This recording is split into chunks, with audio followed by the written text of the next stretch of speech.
السلام عليكم ورحمة الله وبركاته.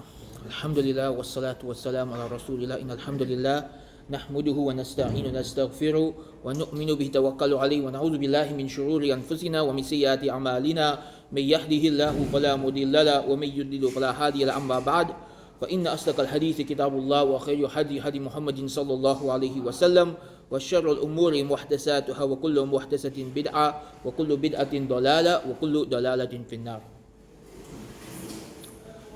Today I want to discuss a bit about a problem that we face in the Muslim community, a problem that often goes undetected because it happens at an intellectual level, and very often we don't even know it's happening to us. And this is the problem or the danger of the religion being lost through modernization. In the past I've spoken a lot about the other extreme, where we become so dogmatic on specific opinions of fiqh that we do not change when the Sharia allows for change. But there's the opposite danger as well. There is the danger where we become so open to change that we change everything until there's nothing left of the religion besides a name, besides a label. Both of these are opposite extremes, and sometimes we don't even realize. Sometimes we don't even realize when we are falling into one extreme. So I want to talk a bit today, let's talk a bit about the history of this movement, the history of what exactly happened with this modernization of the religion, and why is this something we should be wary of? What are the limits of what is acceptable and what is not? And this may be a multiple part series because there's a lot that we need to say. Because to some extent, certain aspects of modernization are necessary, right? When we use a camera to video record a lecture, this is a necessary part of modernization. Right? When you have a microphone to amplify the voice of a speaker, this is a necessary part of modernization. But what's acceptable and what's not? If we look at the history, we begin to understand things a bit better. So let's take a look at the history of fiqh from this perspective. For the bulk of Muslim history, the ulama's job was to deal with the problems of their time using the principles of their madhab. So for the bulk of Muslim history, the Muslims had ulama who were mujtahids, who were people who were capable of dealing with contemporary problems using the principles of their madhab. So for example, Imam al-Ghazali, he was a Shafi'i scholar. And when new problems would pop up in his time, he would use the principles of the Shafi'i mazhab to solve those problems, to come up with contemporary fatwa for his time. Ibn Taymiyyah, he was a Hanbali scholar. And he did the same thing. That he lived in a very difficult time, and he solved the contemporary problems of his time using the principles of the Hanbali madhab. And this was the way for the bulk of our history. But in the late Ottoman era, people began to become too dogmatic about their madhab.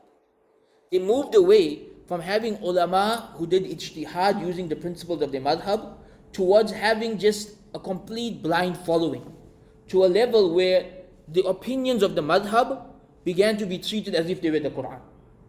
You know, where if you change your opinion on a matter of fiqh, people would say you are going against the Sharia. And so people became very dogmatic, and people became very extreme. And this took place specifically in the Ottoman Empire and in India. In these two lands, this extremism in how people handled fiqh became dominant in the later centuries. And it was at this time that the British conquered Egypt and India. And it was in the colonized India and Britain that the modernist movement began. Now, what is the problem with this movement? Why is this movement problematic? You see, we had a problem, and very often when humans come up with solutions to a problem, they go to the opposite extreme. You notice this with every problem. We're seeing it today, right? That some people, in trying to solve the problem of feminism, they're falling into this red pill ideology, which is the opposite extreme, woman hating. Right? We see this again 150 years ago, that when people were going to the extreme of blind following, some people went to the opposite extreme of complete and total reinterpretation based on new principles. So, in dealing with this problem of blind following, two responses came about, or rather three responses came about. Two of which are balanced and moderate, and one which we can call extreme. The two balanced or moderate approaches was number one, calling for the ulama to start doing ijtihad again using the principles of their madhab. So for example, in India, I said India is one of those areas where the blind following got worse. Shah Waliullah Dehlawi began to call for the ulama to start doing ijtihad again. And you can read in his book Hujjatullah al-Baligha, he has an entire chapter on reopening the doors of ijtihad, where he calls on ulama to start using the principles of their madhab to solve contemporary issues. Right? So this was a balanced approach. Likewise, in Tunisia, the great scholar Ibn Ashur, the Maliki scholar, he called for the same thing. Another approach that came about that's still acceptable, although this one went a little bit extreme, was the Salafi approach, which was, let's go back to Quran and Sunnah, right? And not have madhabs altogether. Now I say it's a little bit extreme because you need madhabs to interpret the Quran and Sunnah. But nonetheless, it's still within the realm of acceptability, right? They're still following Quran and Sunnah. They're still sincere in what they are doing, right? Where things went to extreme is when one group came about saying, whatever the West says is right, we will interpret Islam to suit that. See, this is where things got problematic. When a group came about saying, whatever those guys are saying is right, we will agree with it. And we'll find a way for Islam to agree with it. Now, when people started thinking like this, they opened the doors of deviation. And they all opened the doors of misinterpretation. And this started 150 years ago, and it has been snowballing and getting worse with each generation. So 150 years ago, the British conquer Egypt. And they come in and they tell the Egyptians, your woman cover, this is barbaric. So the Mufti of Egypt says, oh, women don't have to cover anymore. Right? Just to appease the British. The British tell them, your men have more than one wife, this is barbaric. So then the Mufti says, oh no, the Quran says you only allowed one. Right? For 1,300 years, the Quran said you allowed four. Suddenly this Mufti comes around and says, oh, you only allowed one. Right? And so this becomes the new fatwa of Egypt. The British come and say, you don't do interest-based banking. You're stuck in the olden days. The Mufti says, oh no, interest-based banking is fine. The Quran's talking about something else. It's not talking about this. So you see, he starts changing the religion. I don't want to mention the name, right? But the Mufti of Egypt at that time, he starts changing the religion to appease the British. This is the foundations of the modernist movement, where someone who is in a position of authority wants to appease an outside force, and in order to do so, he starts reinterpreting the religion.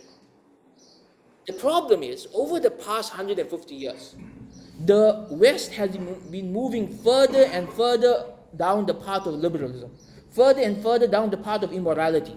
And with each generation, as they are going further towards the left, Muslims are trying to play catch up. Muslims are trying to play catch up. And so you find, for example, in the past 20 years, the West starts saying that homosexuality is fine. Then suddenly, you now have a group of Muslims saying, oh, homosexuality is fine. Right? The West starts saying that, it's okay to change your gender. Then suddenly you find a group of Muslims saying it's okay to change your gender. What is going on here? What is going on here? This is a very, very dangerous path that some people are going down, because these opinions, firstly, these opinions are outside the realm of acceptability. Completely outside the realm of acceptability. Number two, really believing in something like this can take you out of the fold of Islam. When something is clear in the Quran and Sunnah, and there is consensus on it, and it is something that has been the established belief of Islam for over 1,000 years, to come now and say that Islam was wrong for 1,000 years and my understanding of Islam is right, this can actually take a person out of the fold of Islam. Now we won't say that about an individual, right? Because each individual's case is with Allah. But understand the dangers of thinking in this way. The dangers of trying to make Islam suitable to other people's palates. We see it again, after 9/11, where Muslims started saying Islam is a religion of peace. There's no jihad, there's only defensive jihad. We stopped talking about Badr, we stopped talking about Uhud, we stopped talking about the conquest of Syria and the conquest of Egypt. We act like none of this existed. We're just a religion of peace, a bunch of hippies. No, that's not our religion. Our religion is balanced. It's the middle part. Yes, there's peace, but there's also justice. There's also conquest. There's also the whole history of conquest, which is a very glorious history that we should not be ashamed of. Now, there's a hidden danger that many of us are unaware of with this movement that could have affected all of us without us realizing it. I want us to think very carefully about this point, because really this point can affect all of us without us realizing it. You see, as the West and the modern world moves more and more towards the left, the window of what is acceptable opinion also moves more towards the left. And what was considered the balanced middle part 50 years ago, even by Muslims, would be considered extreme today. And what would have been considered modernism 50 years ago is being considered balanced middle part today. Why? Because we don't realize how the world around us affects us. We don't realize that if you are sitting and watching, Netflix every day and absorbing that culture, suddenly everything of Islam looks extreme in comparison, right? Because it's gone so far towards the left that, forget the right, even America today, if you look at the American non-Muslims today, those who call themselves conservatives or the right, do you know what they really are? They are the left from 50 years ago. They're calling for zina, right, for open zina. They're calling for, drinking alcohol as much as you want. They're calling for all these things that were considered liberal ideas 50 years ago. The problem is America has gone so far towards the left that now people who are slightly more this way are considered the right. And everything on that side is considered extreme. And our problem as Muslims is we get caught up in this rhetoric. And then suddenly things that are known of our religion by necessity become extreme in our eyes. Suddenly it becomes wrong for ulama to even preach things that are agreed upon. Things that are part of our religion become politically incorrect. Right? So for example, I'll mention a few examples where things have become politically incorrect even though they're part of our religion. For example, to tell a woman that her brother-in-law is not her mahram, that you're supposed to observe hijab from your brother-in-law. Nowadays when you say this, people say you're being extreme. But it's in the Quran, it's in the hadith. The hadith says your brother-in-law is dead. When a woman asked the Prophet, can she remove a hijab in front of her brother-in-law, the Prophet said your brother-in-law is dead. Why? Because look at the world today. Majority of zina cases are happening with close family. Right? It's something that's ijma upon between the madhabs. But when you state it, people think you're being extreme. But this is a matter of ijma, a matter of consensus. Another example, perhaps more controversial, that there is a consensus in our religion that the man is the leader of the household. And the rest of the household has to respect his authority and follow him as a leader. In some parts of the Muslim world today, if you say that, people will kill you. It's become so taboo to even state these things, which by the way are in the Quran, in the Hadith, and a matter of consensus between the madhabs. Why? Because the world has moved too far away from the middle part. So, how do we find the middle part again? How do we move forward? Because we don't want to go to the other extreme, where we just follow whatever people are saying, even when it's wrong. And we don't want to go to the other extreme, which is where we follow the West in whatever they're saying, even when it's wrong. How do you find the middle part again? Number one, if something is clear in the Quran and Sunnah, and there is a consensus amongst the early scholars on how it is to be interpreted, don't go beyond that. This is a very important point. If something is clear in the Quran or in the Hadith, and the early scholars have consensus on that point, meaning there's no differences of opinion on how to interpret that point, do not go beyond that. Follow it, submit to it, because this is now the religion. This is not an opinion, it's now the religion. You can't come today and say, in my opinion, there's only 4 salahs, we don't need to pray Fajr anymore. You can't say that, there's consensus that there's 5 salah.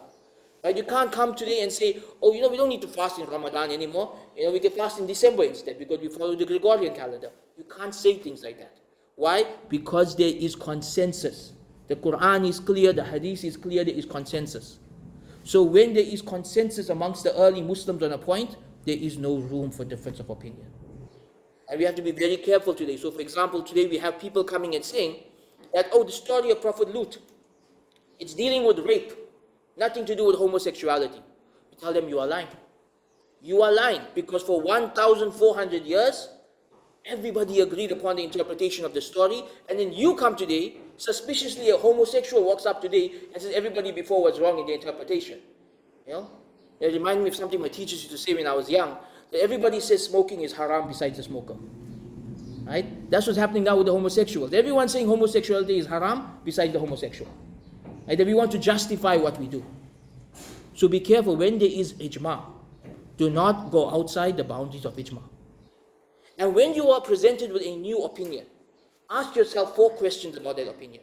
Number 1, the person stating that opinion, does he or she have qualifications in Islamic law? Is this an actual scholar, a mufti, someone with a bachelor's or master's or PhD in Islamic law? Or is this somebody just talking out of pocket? You know? Not everyone can just come up with opinions when it comes to fiqh. You have to be trained. It's a specialized science. It's a science. There is a whole methodology behind it. You can't just come up with your own fiqh opinions. So ask yourself, this opinion, is it coming from a person within the tradition? Someone who is a traditionally trained scholar. Number 2, are there other scholars that agree with them? So if you have the entire ummah holding on to one opinion, and maybe just one guy in London or one guy in Durban who's stating otherwise, it's still better to avoid that opinion, even if he's qualified. Even if he's qualified, because this is, historically an opinion like that, the term they would use for it, they'd call it shadh. Shadh meaning doubtful, stay away from it. But even amongst the Sahaba, they were doubtful opinions. They were opinions that one Sahabi held and the rest of the Sahaba rejected. For example, I don't know if I should mention the examples, it's a bit too controversial. Let's just say some of the Sahaba had opinions that would shock us today, right? And those opinions did not become part of the Sharia because they were considered shadh. That's that one individual's opinion and the rest of the Ummah rejects it. Number 3, ask yourself this question, this new opinion that you are following, can it be argued for using the usul of fiqh? This is very important. If someone is saying something is halal, or something is haram, or this needs to change, or that needs to change, can they construct their argument traditionally? Can they show using Quran, Sunnah, Ijma, Qiyas, Urf, whatever principles of fiqh in a structured process manner that can be approved of by other ulama that yes, this is a correct conclusion? Or again, are they just talking, based on their own desires? Finally, the final question to ask yourself when dealing with a new opinion, is this opinion coming from within our tradition or outside our tradition? Right? So if someone comes with an opinion today and says that, let me give you a controversial opinion that we're dealing with right now, giving the khutbah in English. Right? Someone comes up and says, let's give the khutbah in English, which is what I did. And then someone else says, no, this is modernism. We say, no, this is from within our tradition. There are hundreds of scholars throughout history who said the khutbah should be in the language of the people. And there are others who said it should be in Arabic. Both opinions are within the tradition. So as long as it's within the tradition, it's fine. You understand? As long as it's coming from within the tradition, it's fine. It's not that we're taking some other concept from another culture and saying this needs to be our religion. This is actually a traditional opinion. So is the change coming from within the tradition or from outside? So for example, when someone says that homosexuality is fine, this is coming from outside the tradition. There is no traditional scholarly basis for that.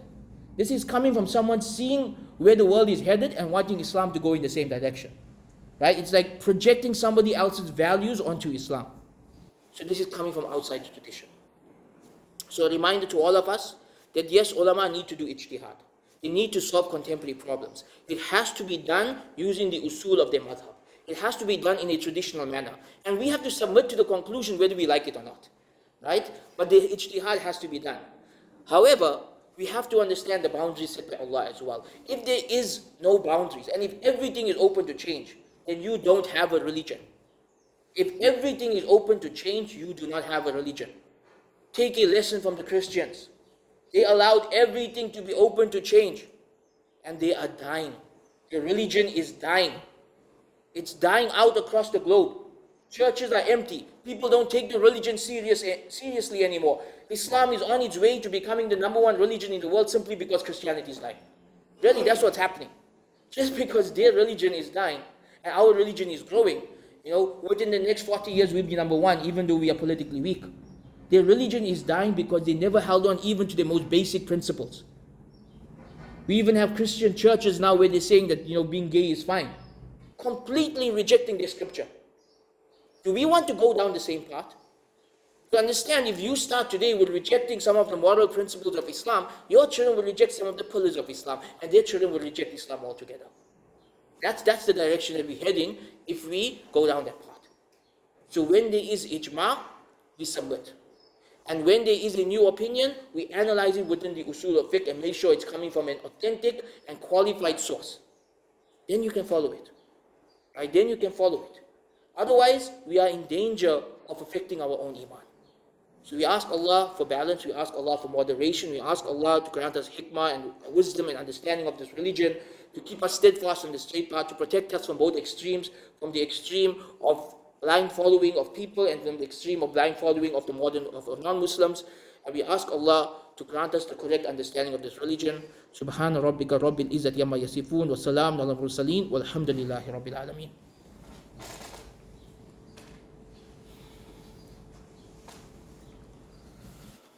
الحمد لله وحده والصلاة والسلام على من لا نبي بعد أما بعد فإن أصدق الحديث كتاب الله وخير هدي محمد صلى الله عليه وسلم وشر الأمور محدثاتها وكل محدثة بدعة وكل بدعة ضلالة وكل ضلالة في النار. One last point that we all need to keep in mind. Beware of following your desires. There is a verse in the Quran where Allah subhanahu wa ta'ala warns us, have you seen the person who has taken his desires as his Lord? Have you seen the person who has taken his desires as his Lord? Now in the past, it would be a person. In the past, that you'll have a whole community of practicing Muslims and you'll have a person who is following his desires. He's committing zina, he's drinking alcohol, he's doing whatever he wants. Today it's a movement. Today we have movements that have taken their desires as their Lord. We have movements calling for reinterpretation of the Islamic laws related to homosexuality. We have movements calling for reinterpretation of the Islamic laws related to gender roles. We have movements calling for the reinterpretation of the Islamic laws related to business, right? And the problem with these movements is they're coming from the place of desires. Islam's not saying what I wanted to say. Islam's not saying what I want to do. You know, it's all about what I want. It goes down to this individualism that is all about me. Historically, who are the people who are always all about me? When Allah told Shaitan to bow to Adam, he said, Ana khayrun minhu, I am better than him. When Prophet Musa alayhi salam told Fir'aun to worship Allah, he said, Ana rabbukumul a'la, I am your Lord the Most High. Today we are all making our nafs the Lord the Most High. When we want this religion to submit to our nafs. Understand that this is a religion of controlling your nafs. This is a religion of submission to Allah. If every single aspect of your understanding of the religion is in line with your nafs, then you are not following the religion, you are following your nafs. There are going to be things in this religion that you don't like and I don't like. We have to submit. Islam does not mean peace, it means submission. You attain inner peace through submission. Right? We must submit to Allah, even when it goes against our nafs. Your nafs wants to do one thing, Allah is telling you to do the opposite. The test of life is sami'ana wa ata'ana. I hear and I obey. Your nafs does not want to wake up for Fajr. Your nafs wants shortcuts when it comes to earning money. Your nafs wants to enjoy this dunya to the full extent without any restrictions. Islam came to curb the nafs. So be very, very careful that when you hear an opinion of this religion, do not reject it because it goes against what I want. Never reject an opinion because it goes against what I want. If it goes against Quran, okay. If it goes against Sunnah, okay. If there's room for difference of opinion, okay. But if you are rejecting something from the religion because it goes against what you want, then you are following your nafs. That's what it boils down to. We ask Allah for protection and guidance. We ask Allah for keeping us on the straight path and for keeping us steadfast. ربنا آتنا في الدنيا حسنة وفي الآخرة حسنة وقنا عذاب النار ربنا هب لنا من أزواجنا وذرياتنا قرة أعين واجعلنا للمتقين إماما سبحان ربك رب العزة عما يصفون والسلام على المرسلين والحمد لله رب العالمين.